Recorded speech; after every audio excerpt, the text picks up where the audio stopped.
Hello and welcome to voice is at classes. बच्चों आज के लेक्चर में जो है हम पढ़ेंगे एटॉमिक मास। ठीक है कि एटॉमिक मास क्या होता है। ठीक है, तो चलिए शुरू करते हैं। लेकिन लेक्चर को शुरू करने से पहले मैं आपको बताना चाहूँगा कि अगर आप अभी भी मेरे चैनल पे बेटा नए हैं तो फटाफट से प्लीज़ चैनल को सब्सक्राइब कीजिए बेटा, ज़्यादा से ज़्यादा अपने फ्रेंड्स के साथ शेयर कीजिए और लाइक भी कीजिए। ठीक है, और पास में दिए गए बेल आइकन को भी बेटा प्रेस कीजिए ताकि इन फ्यूचर कोई भी वीडियो हम अपलोड करते हैं उसका नोटिफिकेशन आप तक पहुंच जाए।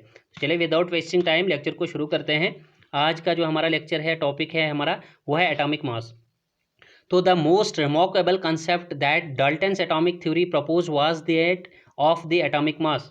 ठीक है, डाल्टन्स की एटॉमिक थ्योरी का जहाँ तक सवाल है बेटा, तो मोस्ट कंसिडरेबल रिमार्केबल कंसेप्ट जो डाल्टन्स की थ्योरी का था वो था कि he propose what he propose was the atomic was that of the atomic mass. ठीक है, अब एटॉमिक मास उनके मुताबिक क्या कंसेप्ट आता है, डाल्टन के मुताबिक बेटा, according to him each element had a characteristic atomic mass.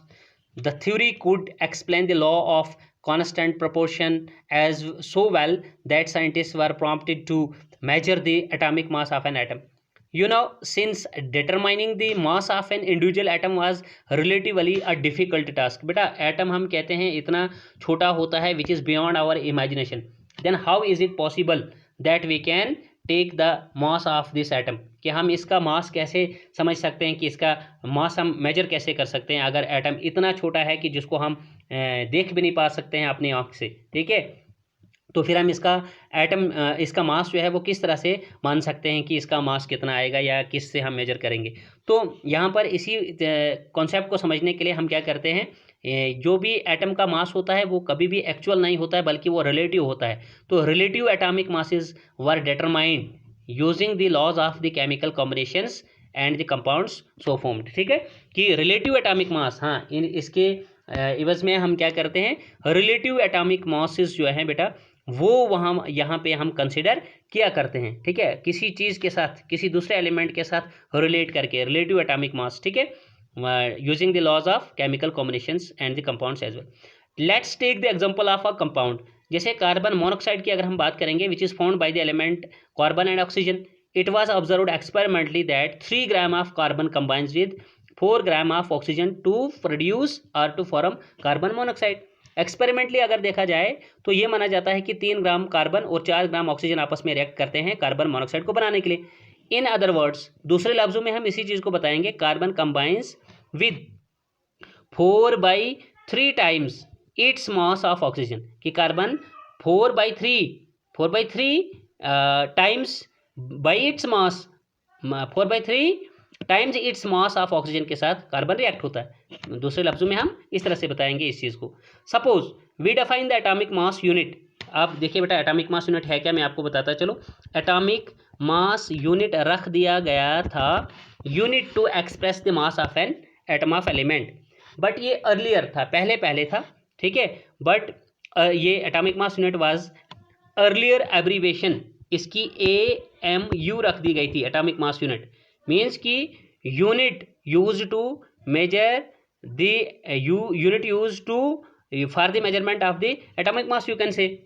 But according to the latest IUPAC recommendations it is now written as, इसको बदला गया। अब हम इसकी जगह पे क्या यूज़ करते हैं, सिंपली बेटा ये U टाइप सिंबल जिसको हम पढ़ते हैं यूनिफाइड मास। क्या पढ़ते हैं, यूनिफाइड मास। अब इसको AMU के बजाय कंसिडर IUPAC, रिसेंटली जो IUPAC ने किया है रिकमेंड इसको, तो इसको ही हम अब लिखते हैं इसके बजाय। ठीक है, जब भी हमें एलिमेंट का मास लिखना होता है तो हम उसको साथ में AMU लिखा करते थे, एटॉमिक मास यूनिट, लेकिन अब IUPAC ने AMU को रिप्लेस करके इसकी जगह पे यूनिफाइड मास रख दिया गया है। ठीक है, रखा है। तो यहाँ पे आप आगे हम देखेंगे बेटा। ठीक है, तो and is equal to, what is equal to this atomic mass unit or this unified mass is equal to the mass of 1 carbon atom. Mass of, it is equal to the mass of 1 carbon atom. Then we would, अगर हम यहाँ पर बेटा ये बात कहते हैं atomic mass unit or this unified mass is equal to the mass of 1 carbon atom, then you should know that यहाँ पर बेटा then we would assign carbon atom an atomic mass of 1.0।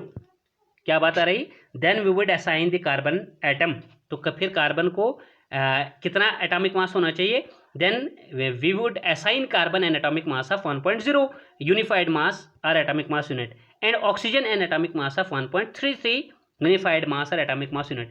However it is more convenient to these numbers, ये ज्यादा convenient है इन numbers के लिए, as whole numbers are as नीरर to a whole number.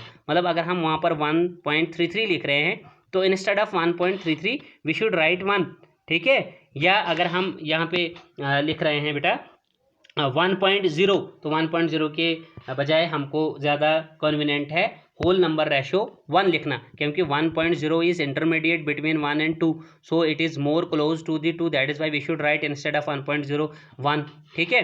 तो वही बात यहाँ पर आ रही है कि हमें यहाँ पर इनको होल नंबर से या nearest to the whole numbers इनकी वैल्यू यहाँ पे हमें असाइन करनी चाहिए. तो while searching for various atomic mass units, जब बहुत सारे एटॉमिक मास यूनिट्स के लिए साइंटिस्ट लोगों ने सोचना शुरू किया, तो साइंटिस्ट इनिशियली टुक, ठीक है, उन्होंने क्या किया 1/16 यूनिट को उन्होंने यहाँ पर रिलेटिव मास ऑफ एटम के लिए मतलब फिक्स किया, एज अ रेफरेंस फिक्स किया इन्होंने सबसे पहले 1/16 of the mass of an atom of naturally occurring oxygen का एज द यूनिट रख दिया. सबसे पहले किसको यूनिट रख दिया, 1/16 of the mass of oxygen, इसको यूनिट बना दिया गया. This was considered relevant due to the 2 reasons. इसको क्यों यहाँ पर कंसिडर किया गया, ऑक्सीजन के ही रिलेटेड इसको ही रेफरेंस क्यों बनाया गया यहाँ पर इसके मास को 1/16 को, इस वजह से कि oxygen reacted with a large number of elements and formed compounds, बहुत ज़्यादा एलिमेंट्स के साथ क्योंकि ये कंबाइन होती थी बेटा, ठीक है, काफ़ी रिएक्टिव एलिमेंट है इसलिए. This atomic mass unit gave most of the elements as whole numbers. और इस तरह के इस रेफरेंसिव 1/16 मास ऑफ द ऑक्सीजन के हिसाब से हमको मोस्ट ऑफ द एलिमेंट्स की जो एटॉमिक मास आती थी वो होल नंबर वाली रेशो में आता था, ठीक है. तो इस वजह से भी इसको मतलब इसको प्रायोरिटी दी गई 1/16 वाली atomic mass relative mass value of the oxygen को. हाउएवर 1961 में क्या होता है, for a universally accepted atomic mass unit carbon 12 isotope को चूज किया जाता है, यानी कार्बन 12 जो है ये बदल देता है, रिप्लेस कर देता है 1/16 वाले कॉन्सेप्ट को 1961 में. लेकिन ठीक है 1961 में for a universally accepted atomic mass unit carbon 12 isotope was chosen as the standard reference for measuring the atomic masses of elements.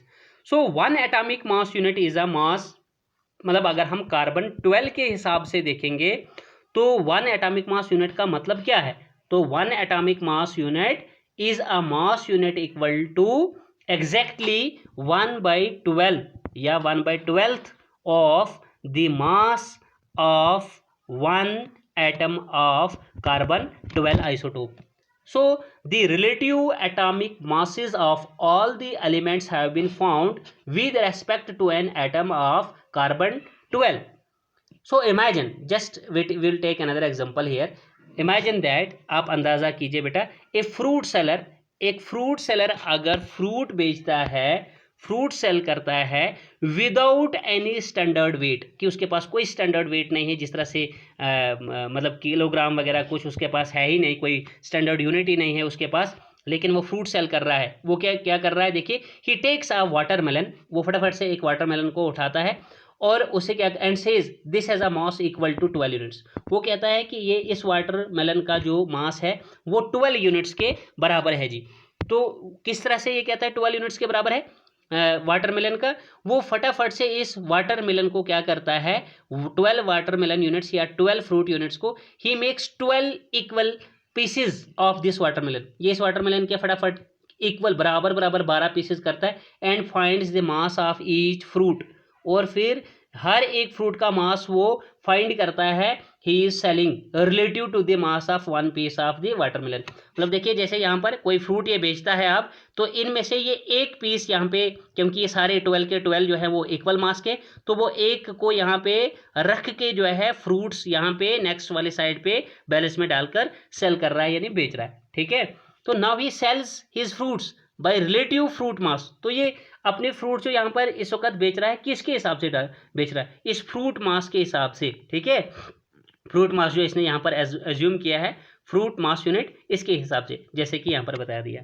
तो बेटा similarly the relative atomic mass का भी यही कॉन्सेप्ट है। Relative atomic mass of the atom of an element is defined as the average. यहाँ से आप इसकी डेफिनेशन देख लीजिए। रिलेटिव एटॉमिक मास क्या होता है? Relative atomic mass of the atom of an element is defined as the average mass of the atom as compared to 1/12 of the mass of one atom of carbon 12 atom. ठीक है, अब यहाँ पर एक tabular form में atomic masses of a few elements आपको याद रखना है। एलिमेंट हाइड्रोजन का एटॉमिक मास लेकिन यूनिफाइड मास, ठीक है, in terms of atomic mass scale क्या याद रखना है आपने, मतलब यहाँ पे आप बताओगे कि सर 1 होता है इसका। कार्बन की बात करोगे 12 होता है, नाइट्रोजन की बात करोगे बेटा 14 होता है, ऑक्सीजन का 16 होता है, और फिर सोडियम का आप बताओगे 23 होता है, मैग्नीशियम का 24, सल्फर का 32, ठीक है, क्लोरीन का 35.5, कैल्शियम का 40। ठीक है, मतलब relative atomic mass, atomic masses of a few elements अगर हम देखेंगे यहाँ पर बेटा, तो उनका एटॉमिक मास आपने कुछ इस तरह से याद रखना है। ठीक है, उसके बाद हम आज थोड़ा सा और पढ़ लेते हैं, हाउ डू एटम्स एग्जिस्ट। अब आप बताएंगे, बार बार हम एटम्स के बारे में पढ़ रहे हैं बेटा, टॉपिक हैं हमको पढ़ने हैं ज़रूर ये। इसका मतलब है हाउ डू एटम्स एग्जिस्ट का मतलब है कि जो भी एलिमेंट्स के एटम्स हैं वो किस तरह से एग्जिस्ट करते हैं, मतलब कि वो सिंगल फॉर्म में, मतलब एक ही एटम भी एग्जिस्ट कर पाते हैं या फिर एक से ज़्यादा, इस किस्म का कॉन्सेप्ट यहाँ पे पढ़ना है, हाउ डू एटम्स एग्जिस्ट। तो atoms of most elements are not able to exist independently.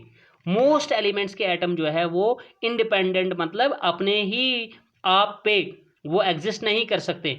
Atoms form molecules, आपको मालूम है कि एटम्स जब कंबाइन होते हैं तो मॉलिक्यूल्स बनाते हैं एंड आयंस बनाते हैं। तो these molecules or ions aggregate, ये मॉलिक्यूल या आयन जो आपस में एग्रीगेट या आपस में मतलब एक्यूमुलेट होते हैं, ठीक है, आपस में ये एक दूसरे के साथ कंबाइन होते हैं, एग्रीगेट होते हैं in large numbers to form the matter, और मतलब लार्ज मैटर को बनाते हैं to form this large amount of matter that we can see, that we can feel and that we can touch. तो बेटा यहाँ पर आपने देखना है कि एटम एग्जिस्ट कैसे करते हैं।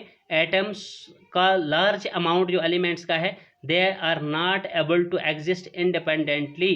ठीक है, सो जैसे अगर हम यहाँ पर बात करेंगे कि अगर हम गैशियस एलिमेंट्स को देखते हैं, ठीक है, जैसे मैं हाइड्रोजन, नाइट्रोजन, ऑक्सीजन की बात करूँगा, तो ये एक ही एटम हम एग्जिस्ट नहीं करता बेटा, ये डाई एटम, ये 2 एटम्स एग्जिस्ट करते हैं कम से कम। ठीक है, वेरेज अगर हम मेटल्स वाले एलिमेंट्स को देखेंगे वो एक एटम एग्जिस्ट कर, जैसे हम सोडियम के लिए Na लिखेंगे, मैग्नीशियम के लिए Mg लिखेंगे, ठीक है, वगैरह वगैरह। ये थोड़ा सा आपने यहाँ पर ध्यान करना है। तो बेटा आज के लेक्चर में हम इतना ही पढ़ेंगे, कल कुछ क्वेश्चंस भी करेंगे हम। देखो जैसे यहाँ पर मैंने बताया, ये भी हमने आज पढ़ा बेटा, आप खुद भी कर सकते हो। Define the atomic mass unit, why is it possible to see an atom with the naked eye, why is it not possible, ऐसा क्यों मुमकिन नहीं है कि हम एटम को अपनी नेक्ड आई से नहीं देख सकते। मैंने ये पढ़ा है आपको, क्योंकि एटम होता ही है इतना छोटा, which is beyond our imagination, that is Y.